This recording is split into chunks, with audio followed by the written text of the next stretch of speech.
থেকে আজ আমরা একটা ছোট্ট কিন্তু খুব মন ছুঁয়ে যাওয়া গল্পের গভীরে যাব। গল্পের নাম the night train at Deoli. হ্যাঁ, the night train at Deoli and other stories বইটার এই গল্পটা খুব অল্প কথায় অনেক গভীর এহসাস তৈরি করে। আমরা তো গল্পের কিছু নির্বাচিত অংশ নিয়ে মূলত কথা বলবো। দেখতে চাইব যে এই সাধারণ আখ্যানটার ভেতরে আসলে কি লুকিয়ে আছে, অনুভূতি, স্মৃতি, এইসব আর কি। ঠিক, শুরুটা তো বেশ পরিচিত, তাই না? কলেজ ছাত্র, গরমের ছুটি, দেরাদুনে দাদির বাড়ি যাওয়া। হ্যাঁ, আর সেই যাওয়ার পথেই পড়ে দেউলি স্টেশনটা।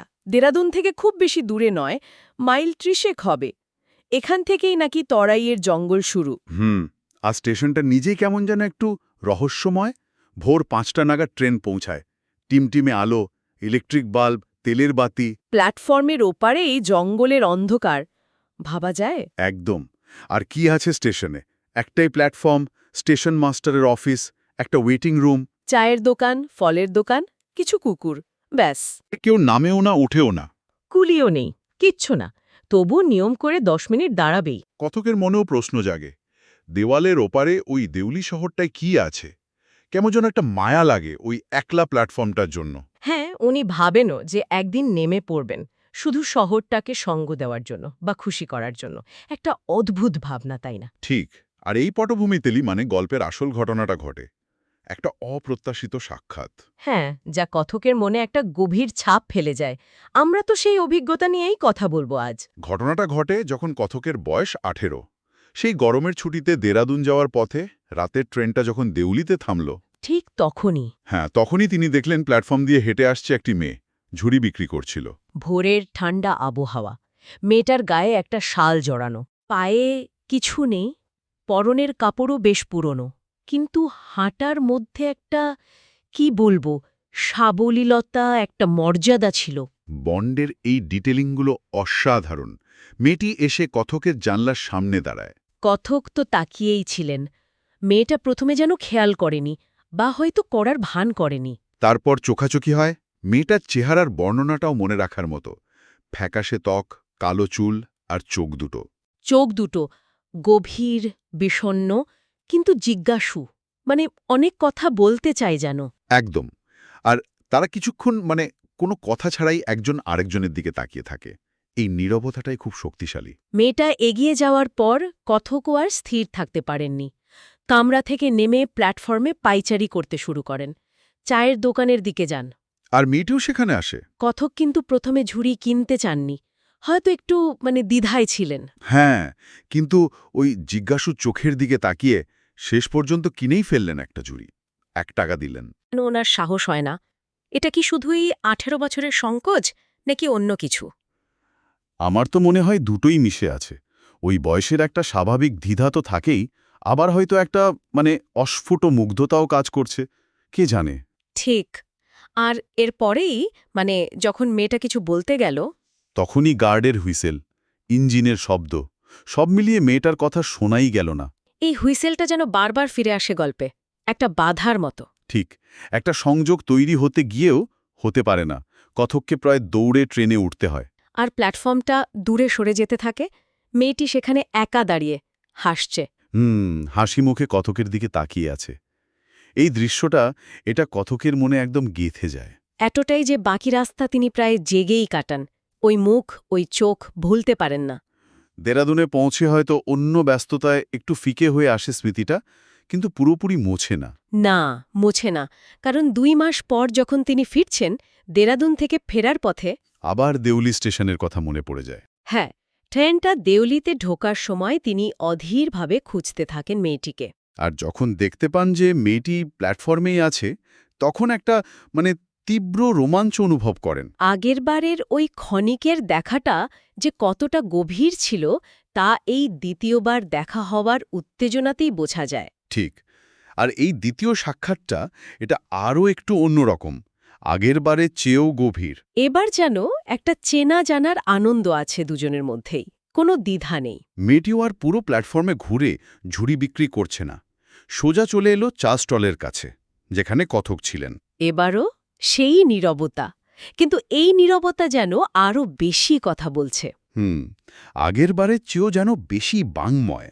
আর কথকের মনে তখন একটা তীব্র ইচ্ছে, কি ইচ্ছে? মেয়েটিকে ট্রেনে তোলে সঙ্গে নিয়ে যাওয়ার, এই দেউলির একাকিত্ব থেকে, এই অনিশ্চয়তা থেকে তাকে বের করে আনার। তাই তো তিনি মেয়েটির হাত ধরে ফেলেন।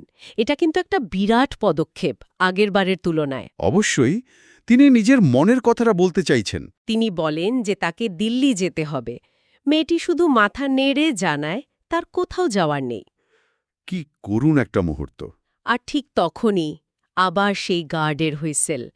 কথকের এবার খুব বিরক্তি লাগে। লাগারি কথা, বারবার একই ঘটনা। তিনি প্রায় মরিয়া হয়ে প্রতিশ্রুতি দেন, আমি আবার আসব। জিজ্ঞেস করেন, তুমি কি এখানে থাকবে? মেয়েটি মাথা নেড়ে হ্যাঁ বলে, কিন্তু ততক্ষণে ট্রেন চলতে শুরু করেছে। কথককে আবার হাত ছাড়িয়ে দৌড়ে ট্রেনে উঠতে হয়। এই অসম্পূর্ণতাটা যেন আরও তীব্র হয়ে ফিরে আসে। এইবারের সাক্ষাৎ আর বিদায় দুটোই আরও গভীর ছাপ ফেলে যায় কথকের মনে। মেয়েটা, যার নাম পর্যন্ত জানেন না তিনি, সে যেন তার জীবনের একটা অংশ হয়ে গেছে। এতটাই যে পরের বছর যখন তার কলেজ শেষ হয়, তিনি দেরাদুনের জন্য রওনা দেন, স্বাভাবিকের চেয়েও একটু আগে। মানে তার মনের মধ্যে একটা তাগিদ কাজ করছে। হ্যাঁ, ট্রেনে বসে তিনি ভাবছেন, এবার দেখা হলে কি বলবেন, কি করবেন, রীতিমতো পরিকল্পনা করছেন। তিনি স্থির করেছেন এবার আর আগের মতো অসহায়ভাবে দাঁড়িয়ে থাকবেন না, কিছু একটা করবেন। এই প্রস্তুতিটা, এটা কি শুধুই একটা কিশোর বয়সের ভালো লাগা, নাকি তার চেয়েও বেশি কিছু?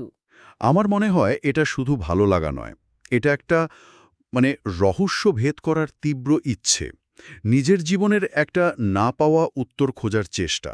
ওই মেয়েটি আর দেউলি স্টেশন দুটো মিলেই যেন তার কাছে একটা অসম্পূর্ণ অধ্যায়। ঠিক, হয়তো ওই মেয়েটির মাধ্যমে তিনি নিজের ভেতরের কোনো শূন্যতা পূরণ করতে চাইছেন। কিন্তু দেউলিতে পৌঁছে যা হলো তা একেবারেই অন্যরকম। হ্যাঁ, তিনি প্ল্যাটফর্মে নামলেন, কিন্তু মেয়েটি কোথাও নেই, প্ল্যাটফর্ম ফাঁকা। সব আশা, সব প্রস্তুতি যেন এক মুহূর্তে ধুলোয় মিশে গেল।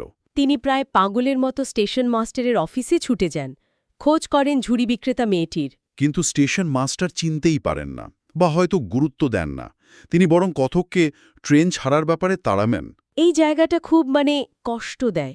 কথকের ভেতরের ওই তীব্র আবেগ আর বাইরের পৃথিবীর এই নিষ্পৃহতা। বন্ড এই বৈপরীত্যটা দারুণভাবে ফুটিয়ে তুলেছেন। স্টেশন, প্ল্যাটফর্ম, বাইরের রাস্তা, আমগাছ, সব আগের মতোই আছে, শুধু একজন মানুষ নেই। কথক অসহায়ভাবে প্ল্যাটফর্মে পায়চারি করেন। স্টেশনের বাইরে ধুলো মাখা রাস্তাটা দেখেন, যেটা জঙ্গলের দিকে চলে গেছে। কোথায় গেছে কে জানে। কিছুই করার থাকে না তার। ট্রেন ছেড়ে দেয়, তাকে আবার দৌড়ে উঠতে হয়। মনে প্রশ্ন জাগে, যে মেয়েটিকে মাত্র দুবার দেখেছেন, যার সাথে প্রায় কথাই হয়নি, যার নাম পর্যন্ত জানেন না, তার জন্য এত তীব্র অনুভূতি কেন? এই অনুভূতিটা তাকে শান্তিতে থাকতে দেয় না। দেরাদুনের দাদির বাড়িতেও তার মন টেকে না। অস্থির লাগে খুব। তাই কয়েক সপ্তাহ পরেই আবার সমতলের দিকে রওনা দেন। এবার মনে মনে ঠিক করে এসেছেন দেউলিতে নামবেন। আগের স্টেশন মাস্টারের কাছে ভালো করে খোঁজ নেবেন। কিন্তু নেমে দেখেন স্টেশন মাস্টার বদলে গেছেন।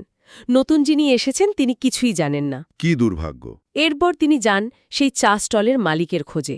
তাকে খুঁজে বের করেন। এই লোকটির প্রতিক্রিয়াটা কিন্তু খুব গুরুত্বপূর্ণ। হ্যাঁ, লোকটি মেয়েটিকে চিনতে পারে। বলে যে হ্যাঁ, এমন একটা মেয়ে ছিল বটে, ঝুড়ি বিক্রি করত, তবে সে আর আসে না। কথক যখন ব্যাকুল হয়ে জানতে চান, কেন আসে না, কোথায় গেছে, লোকটি খুব উদাসীনভাবে উত্তর দেয়, আমি কি করে জানব, সে তো আমার কেউ না। এই একটা কথাতেই যেন বাইরের পৃথিবীর নির্মম বাস্তবটা ফুটে ওঠে। একজনের হারিয়ে যাওয়াটা আরেকজনের কাছে হয়তো কোনো ঘটনাই নয়। একদম। এই উত্তরটা কথককে আরও একা করে দেয়। তাকে আবার ট্রেন ধরতে হয়, সেই একই তাড়াহুড়ো। দেউলি প্ল্যাটফর্ম আবার পিছনে মিলিয়ে যায়। আর কথক মনে মনে ঠিক করেন, না, একদিন তাকে এখানে নামতেই হবে। শহরটাই ঘুরতে হবে, খোঁজ নিতে হবে, খুঁজে বের করতেই হবে ওই মেয়েটিকে, যে তার মন এভাবে অধিকার করে নিয়েছে। এই প্রতিজ্ঞাটা নিয়েই তিনি কলেজের শেষ টার্ম শেষ করেন। কিন্তু পরের গ্রীষ্মে যখন তিনি আবার দেরাদুন যান, দেউলিতে ট্রেন থামে। তিনি কি নামেন? না, পারেন না। তিনি প্ল্যাটফর্মের দিকে তাকান, সেই চেনা মুখের খোঁজ করেন। হয়তো মনের গভীরে একটা ক্ষীণ আশা তখনও ছিল। কিন্তু শেষ পর্যন্ত নামার সাহস করে উঠতে পারেন না। কেন? এতদিনের প্রতিজ্ঞা, এতদিনের অস্থিরতা, সবকিছুর পরে এই পিছিয়ে আসাটা কেন? তিনি নিজেই এর একটা ব্যাখ্যা দেওয়ার চেষ্টা করেছেন। বলছেন, যদি এটা গল্প বা সিনেমা হতো তাহলে তিনি নিশ্চয়ই নামতেন, রহস্য ভেদ করতেন, একটা সমাধান করতেন। কিন্তু বাস্তবে তিনি ভয় পান। কিসের ভয়? সত্যটা জানার ভয়, বাস্তবতার মুখোমুখি হওয়ার ভয়। ঠিক, তিনি ভয় পান যদি নেমে জানতে পারেন মেয়েটির বিয়ে হয়ে গেছে, বা সে অসুস্থ, বা হয়তো সে আর নেই। তাহলে তার মনের মধ্যে যে স্মৃতিটা, যে মায়াবী ছবিটা তৈরি হয়েছে, সেটা তো ভেঙে যাবে। এই অনিশ্চয়তা, এই রহস্য, এই অসম্পূর্ণ স্বপ্ন, এটাই হয়তো তিনি বাঁচিয়ে রাখতে চান। বাস্তবতার কঠিন আঘাতে সেটাকে নষ্ট করতে চান না। রাস্কিন বন্ড এখানে মানুষের মনের একটা খুব জটিল দিক তুলে ধরেছেন, তাই না? একদম। আমরা অনেক সময় জেনে বুঝেই হয়তো অসম্পূর্ণতাকে আঁকড়ে ধরি, কারণ সম্পূর্ণ সত্যিটা হয়তো আমাদের কল্পনার মতো সুন্দর হয় না। দেউলি স্টেশন আর ওই ঝুড়ি বিক্রেতা মেয়ে, এটা কথকের কাছে একটা ব্যক্তিগত মেথ হয়ে থেকে যায়। যাকে তিনি আর ভাঙতে চান না। এরপর তো বহু বছর কেটে গেছে, কথক বহুবার ওই দেউলি স্টেশন পেরিয়ে গেছেন ট্রেনে। হ্যাঁ, প্রতিবারই জানালার বাইরে তাকিয়ে থেকেছেন, হয়তো অবচেতনভাবে সেই হাসি মুখটাই খুঁজেছেন। কিন্তু তিনি আর নামেননি। দেওয়ালের ওপারে দেউলিতে কি আছে, কি হয়েছিল সেই মেয়েটির, তা তার আর জানা হয়নি। গল্পটা এভাবেই শেষ হয়, একটা দীর্ঘশ্বাসের মতো। কোনো বাধা ধরা সমাপ্তি নেই, জীবনের মতোই অসম্পূর্ণ। আর এই অসম্পূর্ণতার মধ্যেই বোধহয় এর আসল সৌন্দর্যটা লুকিয়ে আছে। ঠিক, ক্ষণিকের দেখা, না বলা কথা, একটা অমীমাংসিত টান, এই সব কিছু মিলে the night train at Deoli এটা আমাদের মনে করিয়ে দেয় সব রহস্যের সমাধান হয়তো জরুরি নয়। কিছু স্মৃতি, কিছু অনুভূতি একটু ধুন্দলা হয়ে থাকাই ভালো। তাহলে আজকের এই আলোচনা থেকে আমরা দেখলাম বন্ড কত সহজে একটা সাধারণ ট্রেন যাত্রার অভিজ্ঞতাকে একটা অসাধারণ মায়াবী গল্পে বদলে দিয়েছেন। দেউলি স্টেশনটা এখানে শুধু একটা জায়গা নয়, এটা যেন স্মৃতির, অপেক্ষার আর হয়তোবা না পাওয়ার একটা প্রতীক। আর সেই মেয়েটি, সে যেন সেই অধরা স্বপ্ন, সেই অসম্পূর্ণ ইচ্ছেগুলোর প্রতিচ্ছবি। আর সবচেয়ে বড় কথা, গল্পটা আমাদের নিজেদের নিয়েও ভাবতে বাধ্য করে। আমাদের জীবনেও কি এমন দেউলি স্টেশন নেই? এমন কিছু স্মৃতি, কিছু মানুষ, যাদের ঘিরে একটা কুয়াশা রয়ে গেছে, যাদের আসল সত্যিটা আমরা হয়তো জানতেও চাই না। হ্যাঁ, আমরা কি সেই কুয়াশা ভেদ করতে চাই, নাকি সেটাকেই আঁকড়ে ধরে বাঁচতে ভালোবাসি? সত্যিই ভাবনার বিষয়। তাহলে শ্রোতাদের জন্য এই প্রশ্নটাই থাকলো আজ। আমাদের স্মৃতিগুলো আসলে কতটা বাস্তব, আর কতটা আমাদের নিজেদের তৈরি করা মায়া? আমরা কি জেনে বুঝেই কঠিন সত্যের মুখোমুখি